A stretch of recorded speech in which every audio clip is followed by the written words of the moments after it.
الرحمن الرحيم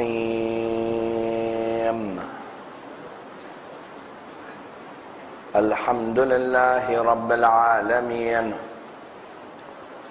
والصلاة والسلام على سيدنا وعظيمنا وحبيب قلوبنا وشفيع نفوسنا أبي القاسم محمد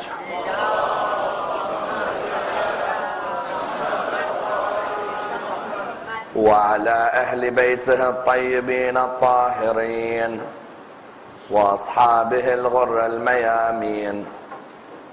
الحمد لله الذي جعلنا من المتمسكين بولاية سيدي ومولاي علي بن أبي طالب.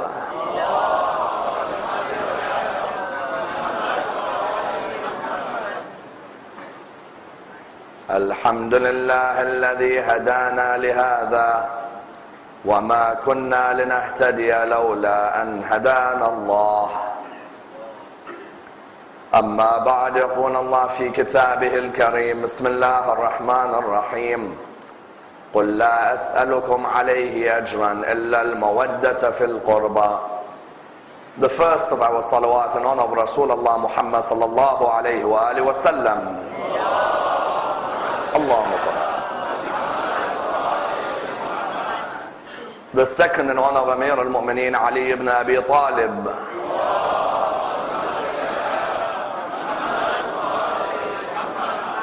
The third, with your loudest voices, in honor of the Imam of our time, Imam Sahib al-Asr wal-Zaman. Allahumma salli ala. Respected scholars, brothers and sisters, Assalamu alaikum wa rahmatullah wa barakatuh.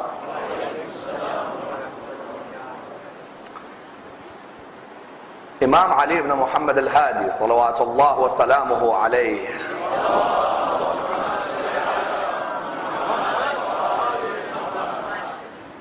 was born in the year 214 after Hijrah and died in the year 254 after Hijrah at the age of 40. A man from whose life many a lesson may be learnt and many a principle may be derived, and indeed a man who is recognized for his extraordinary knowledge, bravery, passion and sacrifice. You find that when you examine Imam Ali ibn Muhammad al-Hadi, there are many lessons to learn about the political environment which faced the Imams of Ahl al-Bayt preceding the advent of the Mahdi from Al-Muhammad salawatullah wa salamuhu alayhi.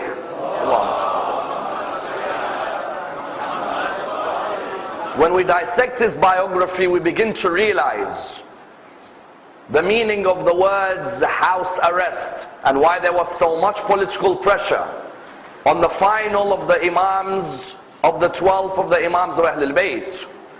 Unfortunately, Imam Ali al-Hadi's life has not been studied in depth.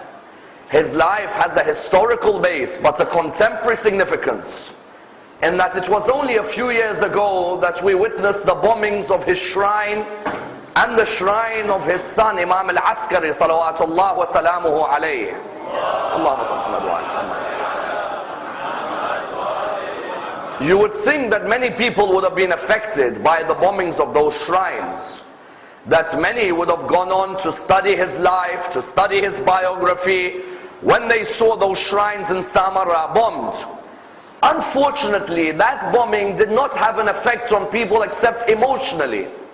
There were many who were emotionally affected by Samarra, but not intellectually. If you were to ask many people when they heard that Samarra was bombed, did it affect them emotionally? Yes. Did it affect them to go and read a book on Imam al-Hadi and Imam al-Askari? Not really. There are many until today who do not know much about Imam al-Hadi and Imam al-Askari, whereas what we do not realize is that the beginning of the political pressure on the Imams because of recognition of Imam al-Mahdi coming began with Imam al-Hadi. As in, you have, for example, if you study the Zaydi text, Ar-Rad ala al-Rafida, by Al-Qasim ibn Ibrahim al-Rassi, who was a Zaydi living in the time of the 10th Imam. He was a Zaydi, and you know Zaydis stop at Imam Zayn al-Abidin. Then they continue with the line of Zayd. You would talk about the fact that Imam al-Hadi was seen as the 10th of the Imam of the Rafidah. In other words, people knew that Rasulullah had a hadith that there will be 12 Khalifas after me. All of them are from Quraysh. This person was mentioning that al-Hadi was the 10th of the Imams of the Rafidah, which would indicate that the Abbasid Khulafa knew that the Mahdi is now about to be born. So when we study the life of Imam al-Hadi, we are approaching that final part now where there's going to be major surveillance of the houses of the Imams of Ahlul Bayt. Let's dissect his life and see what we can learn from it. As I said, Imam al-Hadi was born in the 214th year after Hijrah. His mother was called Sumana al-Maghribiyah. Maghrib in today's language is what? Morocco. In other words, his mother again was a lady from North Africa. How many Imams now do we have? There are a number of Imams now whose mothers are all from North Africa. You begin to notice that there isn't any movement of going back to ladies from Medina or a lady from Mecca. It is all ladies now from North African descent. And once again, the reasoning, what is it? On the first level, the reasoning is to remove any racism in Islam. Never should a Muslim community not allow their sons to get married to a lady who is from the followers of Ahlul Bayt just because of her race. You look at our communities today, it seems that went and was swept away from our communities. What the Imams tried to build was swept away. The Imams were marrying women, and that's why when even you read about Imam al-Hadi or Imam al-Jawad, it says that their skin was a bit darker than the Arab skin. Naturally, if they're marrying women from North Africa, then their sons aren't going to have the more light Arab complexion. It would have been a bit of a darker complexion that they had. And notice therefore that this Sumana from Al-Maghrib, the narrations say, was one of the most pious women in Arabia. That this lady was a devout woman, a lady of the Quran, a lady of the narrations of the Prophet. Imam al-Jawad, as we know, was married to al-Fadl, the daughter of al-Ma'mun. al-Fadl did not give him any children. He married Sumana. Sumana gave him Imam al-Hadi. Imam al-Hadi, the beginning of his life was more difficult than even Imam al-Jawad. Why? Imam al-Jawad was 8 years old when they tested him on his imamah. If Imam al-Hadi was born in the year 214 and Imam al-Jawad died in the year 220, so Imam al-Hadi was how old when he was announcing his imamah? 6. And that's why when we come to Imam Zaman, what are we going to see? When we come to Imam Zaman, we're going to notice that Imam Zaman is 5. Some people, when they hear Imam Zaman is 5, they say, how a 5-year-old?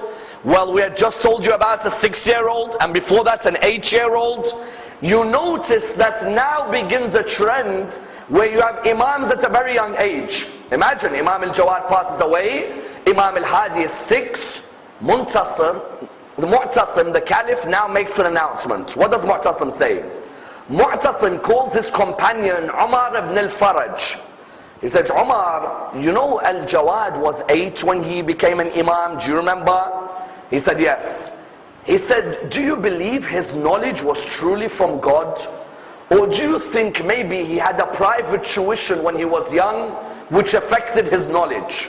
You see, sometimes Allah can show you all the light, but you still don't believe. Sure? You can be shown all the light in the world, but you still don't believe. He said to him, do you think that it came from God, that knowledge about the ihram, the pilgrim who hunted, and what's the kafara? Is that from God? Umar ibn al-Faraj said, it doesn't matter. It might not be from God. It might be from a private tutor. He said, very well. Now that al-Jawad is dead, his son al-Hadi is 6. Maybe if we get to al-Hadi at this age, he will not have the knowledge al-Jawad had. Subhanallah. You see where the mind is? 6, 8, these are all from the lines of Ahlul Bayt. These are all people who inherit knowledge one from another. So do you know what they did? They got a private tutor called Ubaydullah al-Junaydi. Ubaydullah al-Junaydi was a master of law, master of Quran, master of hadith, master of ethics, master of Arabic grammar. He had mastered absolutely everything. He came to Al-Mu'tasim. Al-Mu'tasim looked at him. Al-Mu'tasim said to him, listen, you know that 6-year-old there? He said, which 6-year-old? He said, the one there. He said, oh, Ali, son of Muhammad? He said, yes. He said, we want you to be his tutor from now.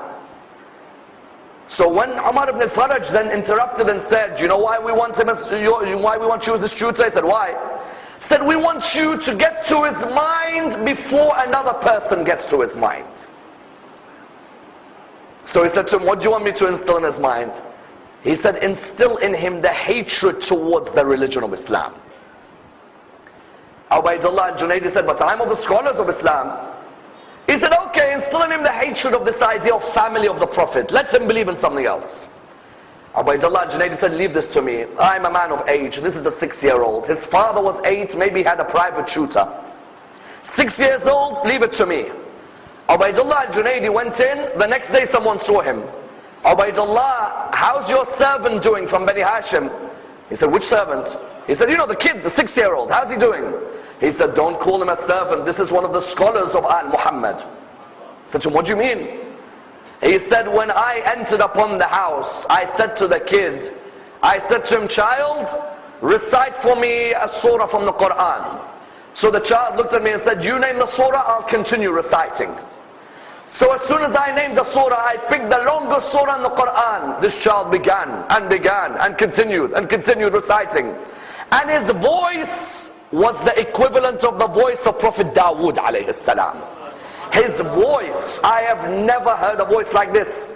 That when the Quran says Dawood's voice was amazing, I guarantee you his voice was like Dawood. And then he said, but do you know something more extraordinary, which tells me that these have got knowledge from God, not from a private tutor? He said to him, what is it? He said, every verse of the Quran I ask him about, he tells me when it was revealed, where it was revealed, and about who it was revealed. He said, can you tell me how a 6-year-old can know all of this already? He said, don't leave me with this child, because it's not me who's disciplining him, he's disciplining me. It's better that I walk away. When Al-Mu'tasim heard this, Al-Mu'tasim thought, yes, I know they have knowledge, but surely there is someone who could question them. Do you know who Al-Mu'tasim called again? Sometimes, wallah, you don't learn from your mistakes, do you? He called Yahya bin Aktham again. Yahya bin Aktham had already gone through the most embarrassing day of his life with Imam al-Jawad. Now Yahya comes back again. Al-Mu'tasim says to him, Yahya, I want you to ask this young man questions. He said, you mean the one who's the son of the one I asked for, Mamun? He said, yes. He said, do we have to go through this again? He said, yes, Yahya, ask him. He said, but you know, these people, their knowledge is different. These people aren't chosen by man. There is someone else who chose them, and that is Allah subhanahu wa ta'ala. He said to him, do not talk like that to me. Ask. I did not see what Al-Ma'mun saw. For all I know, it is not real. You know, sometimes people can tell you, you don't listen. So Yahya bin Aktham looked at me and said, so we ask Ali al-Hadi? He said, yes, ask Ali al-Hadi. He came to Imam Ali al-Hadi. He said to him, Ali, I have some questions to ask you. Ali al-Hadi said, about what?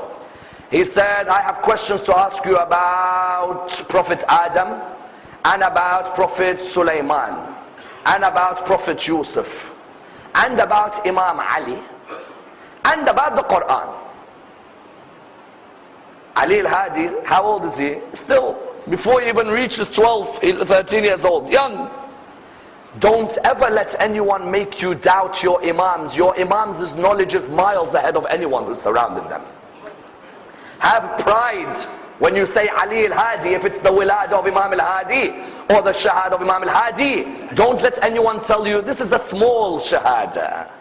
Don't let the mosques be empty. These are the beacons of knowledge from Ahl al-Bayt. First question I want to ask you is about Prophet Adam. The tree that he ate from, what was it originally known as? He said it was originally known as the tree of envy. He said, yes, you are right. Mu'tasim, are you happy? He said, no, ask him another question. That was too easy. He said to him, Prophet Sulaiman said, who can bring me the Queen of Sheba's throne? And the Queen of Sheba's throne was in one part of the world. Prophet Sulaiman said, I want it in front of me now. So Prophet Sulaiman, one of the jinn said, I can bring it. And then Asif bin Barkhiyah said, I'll bring it without the blinking of the eye. And the throne came straight away. He said, Prophet Sulaiman, oh Ali al-Hadi could not have done it himself. Why does he need to ask? Ali al-Hadi looked at him and he said, oh no, he could do it himself. But he wanted to make clear to the people who is the successor after he dies. Mu'tasim said, ask again. He said to him, in sujood, prostration, aren't we only meant to do sujood to Allah? Ali al-Hadi said, why? He said, how comes Yaqub does sujood to Yusuf in the Quran? Imam Ali al-Hadi looked at him and he said, in sujood we have two types of prostrations in Islam. We have a prostration for Allah and a prostration which is obedience to Allah. He said to him, what do you mean? He said, when Allah asked the angels to prostrate to Adam, can we prostrate to Adam? Can we prostrate to a human? No. But it wasn't the prostration of worship, it was the prostration of obedience. Likewise, when Yusuf, Yaqub did prostration to him, it wasn't the prostration of worship, it was the prostration of obedience. He said to him, thank you. He said, let me ask you another question. Ali ibn Abi Talib, when people fought him at Jamal, he let them escape after the battle. But those at Siffin, he never let them escape. Why? He said those who were, now this, imagine, I want you to imagine this, that this is a young man, and he's talking about something that's happened 250 years before him, for example, or 200 years, or whatever the date is, 180. You find that he said to him, Imam Ali, let the people of Jamal escape, because those people, once the war had finished, were not intent on instigating a further fight. They surrendered, and the narrations within the Quran say, bring peace between the people. Whereas those at Siffin wanted to continue fighting. And however many times they were given a chance, they would pick up a weapon again and come back and fight. Those at Jamal, by the time Jamal finished, were still believers. Whereas those in Siffin had become infidels. He said to him, okay, ask me a question about Surah 31 verse 27. Mu'tasim looked at Yahya, he said, if he answers this question, that will be enough for me, I'll let the man go. So he said to him, in Surah 31 verse 27, it says, if all the trees were pens, and the seas, and the seven seas were all ink, they would not be able to exhaust the words of Allah. Name me the seas and name me the words. Mu'tasim looked and he said, if he can answer this, I will let him go. Imam al-Hadi, only 7-8 years old, looks at Mu'tasim and he looks at Yahya bin Aktham. He says the seven seas is the sea in Yemen, and the sea of Tabariya, and the sea of Kibrit, and the sea of Bahran, and the sea of Barhut, and the sea of Lisan, and the sea of Ceylan.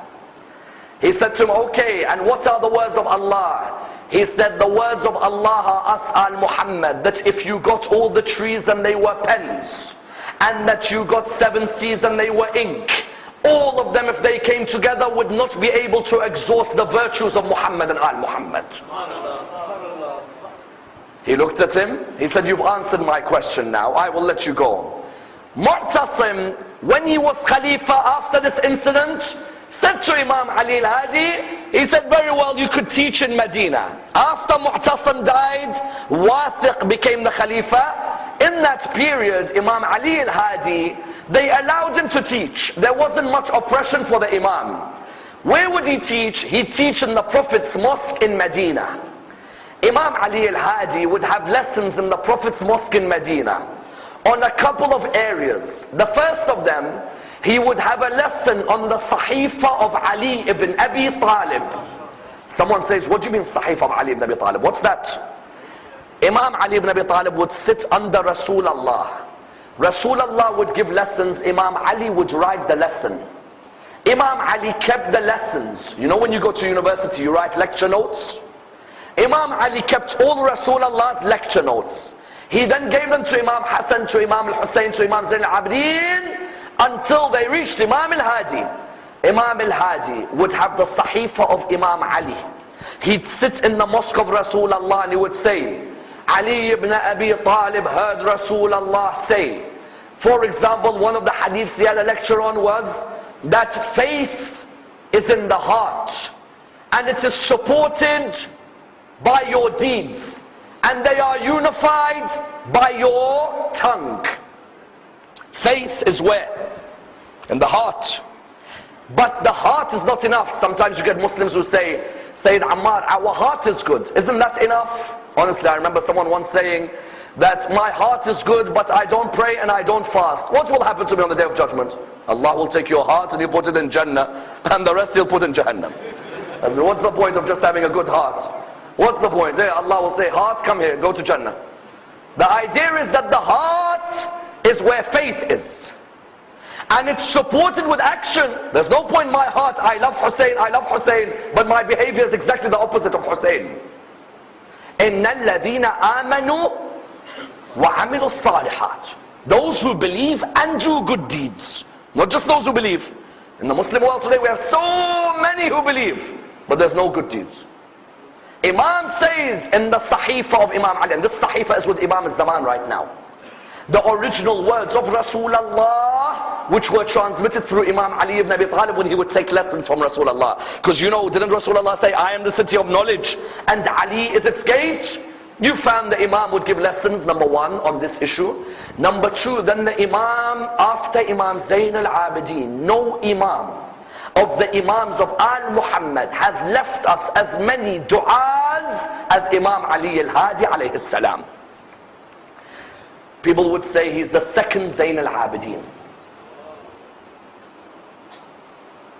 Imam Ali al-Hadi, in my own research, maybe ulama who are of greater knowledge than I am will find more. In my own research I found 43 du'as of Imam Ali al-Hadi. And Imam Zain al-Abidin 51. 43 du'as of Imam Ali al-Hadi. And do you know what most of Imam Ali al-Hadi's du'as focus on? The whispering of shaitan, Ya Allah, do not let it affect me. Because many times, any trouble you see in community or at home, it's always because of the whispers of shaitan, isn't it? Imam Ali al-Hadi, many times his du'as would focus on the whispering of shaitan. He'd sit and his students would sit in front of him in the mosque in Medina, and Imam al-Hadi would say to them, listen to the following du'a, du'a, du'a. There is even now, alhamdulillah, a website called du'as.org. On that website, go to Imam al-Hadi's du'as, the most beautiful du'as after Imam Zain al-Abidin, Imam Ali al-Hadi's du'as. And arguably after that, after teaching du'a, he taught them a ziyarah, which after ziyarat Ashura is arguably the most powerful ziyarah in the religion of Islam, ziyarah al-Jami'ah.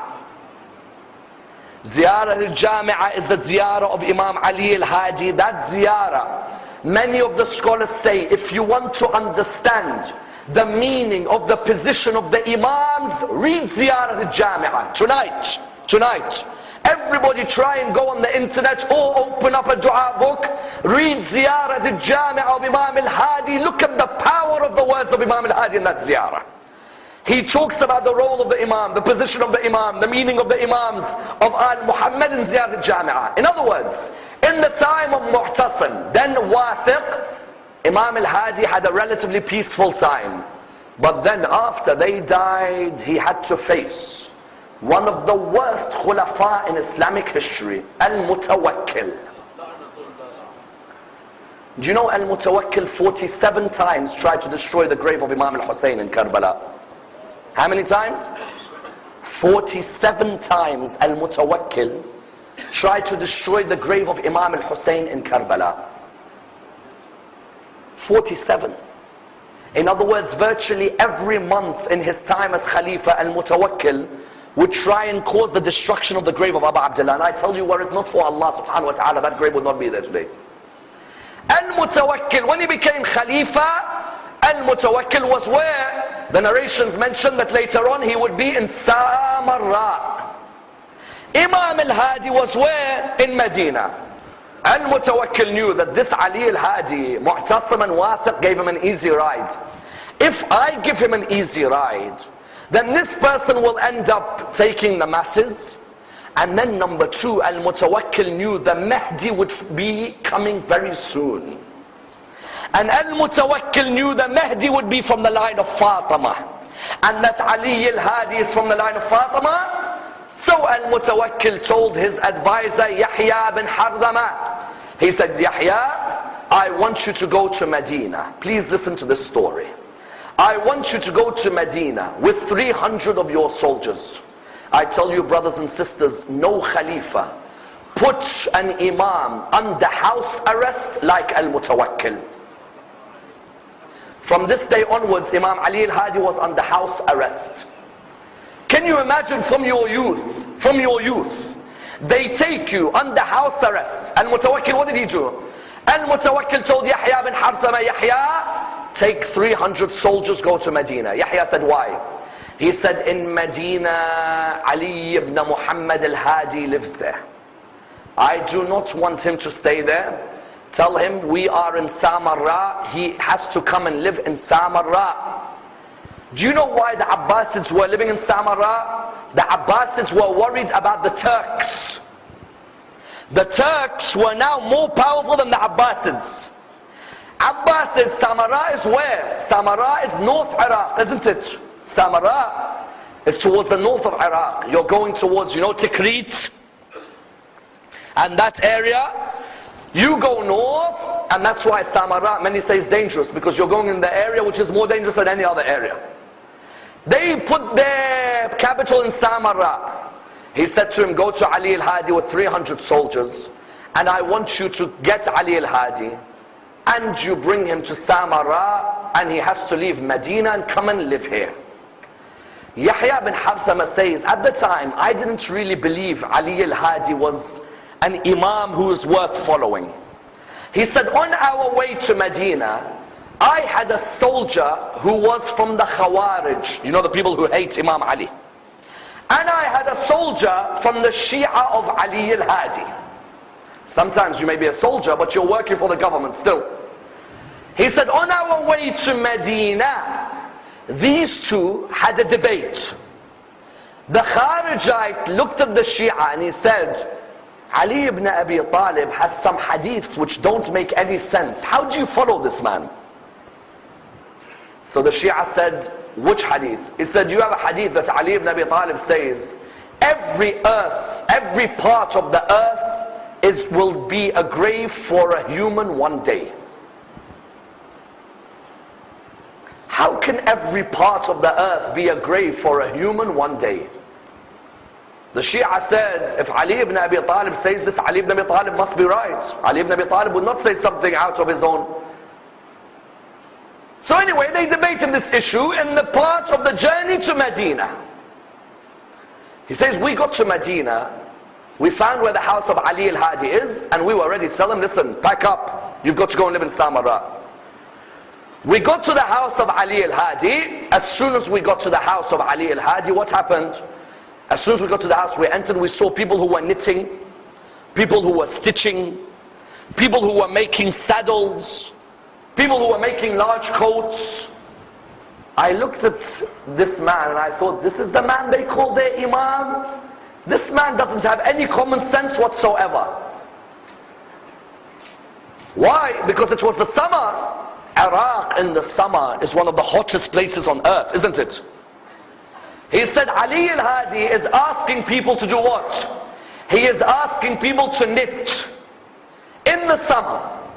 So anyway, I told him, Ali, you have to leave. He said, where? He said, Al-Mutawakkil wants you in Samarra. He said, why?